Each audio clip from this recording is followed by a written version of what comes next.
About 600 years before Christ, the path has been given by Buddha to his disciples, and they have passed it on, and now we have written versions which we can find everywhere on the internet, in books, and they're described pretty well and in depth, and they are meditated through.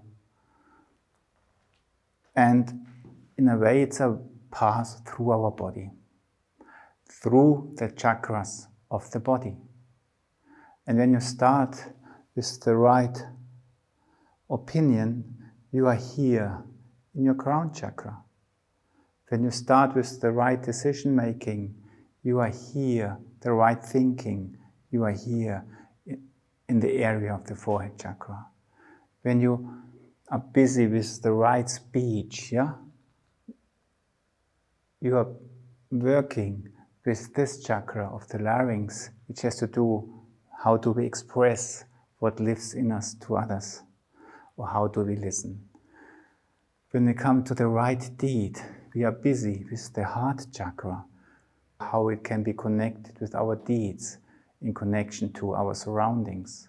And then we go further, we start to try to develop our solar plexus chakra in order to, with the question, how can I connect really being an earthly being on life with a body with all its needs and birth, and being a spiritual being at the same time. And then we go on a little bit deeper to the sacral chakra, where we have this question, how can we foster our striving in a way that it serves us, ourselves, our development, and through our own development, others, that we really do it on an incarnated way, on a bodily way, on a loving way, to go with the community of human beings forward. And at last, with the right memory, the learning from life step, we arrive at the base chakra, where we reflect very much on what lives in us. What can we learn from life? And how do we bring it together with what lives in us, that our inner being develops in a way that what is offered to us through life can bear fruits. And the 8 steps is in a way bringing all together. The step is called the right meditation, the right mindfulness. It's like when you look into music after 7 tones, you have the octave where everything lives in. And this row of the chakras, in a way, is a walk through also the planetary aspects, as the planets are around us in space. The crown chakra has a relationship to Saturn. The forehead chakra has a relationship to Jupiter. The larynx chakra has a relationship to Mars. If somebody's angry, he can make to you. I have experienced that. The heart chakra has a relationship to Sun. The solar plexus chakra has a relationship to Mercury. The earthly intelligence in a way. The sacral chakra has a relationship to Venus, the loving force. And the base chakra has a relationship to Moon, the force of creating seeds for the future. There are different systems, that's clear.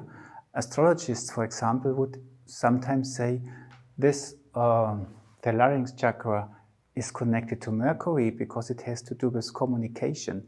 And Mercury is the force of communication too. And there it's important to realize that there's not one system, the only one which is valid. But the worth is of a system that the system is consistent in itself and that you can find real relationships to what you observe. And then different systems can exist and be true at the same time. If you know why you do it this way and you have your system, it will work. Sometimes these different streams fight each other a little bit, but in a way have developed their own systems and both work. So the astrology system is still another one.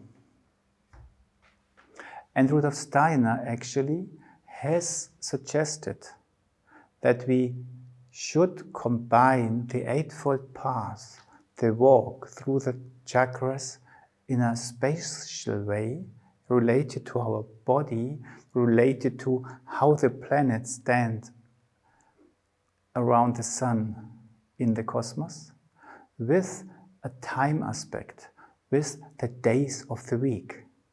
And he said, start the first exercise, the right opinion, on Saturday. Do it on Saturday.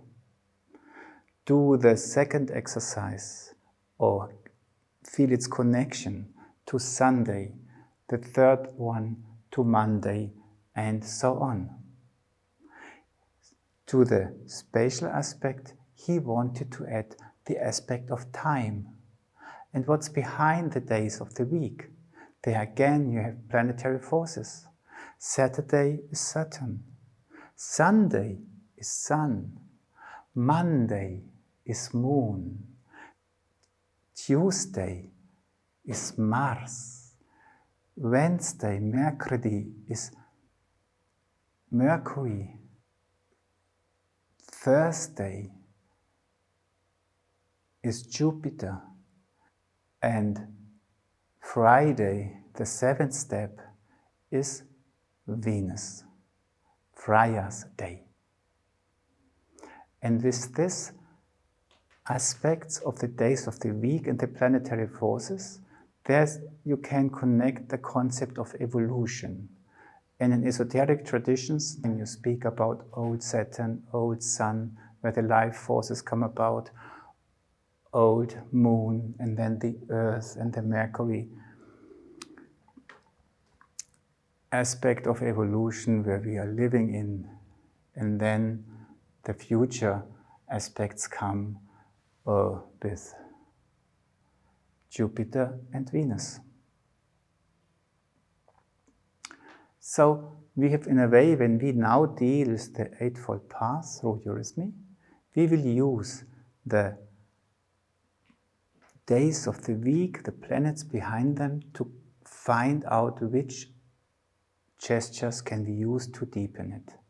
And it's surprisingly efficient to take these vowels which are connected to the planets. So when we work on the first step of the path, on the right opinion, we will work with U, the Saturn force. When we work on the right judgment, the right thinking, we will work with the Au, which is related to the Sun forces. When we work on the larynx chakra, which the Monday aspect, then we have the Moon, the I. When we work on the heart aspect, then we have also the Mars aspect, which is connected with the E. When we continue to go deeper, then to the solar plexus chakra, which is then the Mercury, then we have the E, the I. Yeah? When we go deeper to the Jupiter, the aspect, we have the O, and we arrive at the base chakra with the Venus aspect, we have the R. That's how we suggest to explore the Eightfold Path through this series of webinars. Now let's look and start with the first exercise of the Eightfold Path.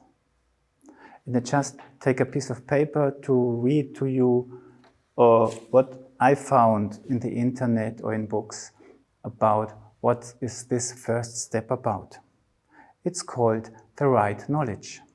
Right knowledge is the insight into the Four Noble Truths of suffering, the origin of suffering, the eradication of suffering, and of the Noble Eightfold Path that leads to the eradication of suffering. Yeah? And in a broader sense, it looks into the cycle of birth and rebirth, which in a way is the cycle of suffering, and it has to do how can we overcome this and become human beings which stand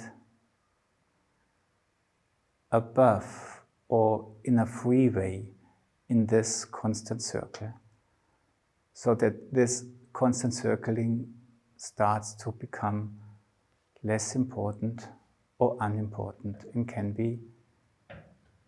diminish and end. That's the goal, why we try to go together as human beings this path. Rudolf Steiner has now looked for words. How can we express these thoughts in detail through words which can be meditated also with the body? I will now speak the text one time for you. Afterwards, I invite Adele to speak the text and I will show you the movements. And afterwards, I invite you to join in and we go through the different steps together. Pay attention to your ideas, thoughts. Think only meaningful thoughts. In thinking, gradually learn that the essential and the non-essential, the eternal and the transitory, truth and mere opinion may be separated by yourself. When listening to others, try to become truly silent inwardly. All consent, and especially all negative judgments, criticism, rejection in thoughts and feelings should be abandoned. This is the so-called right opinion.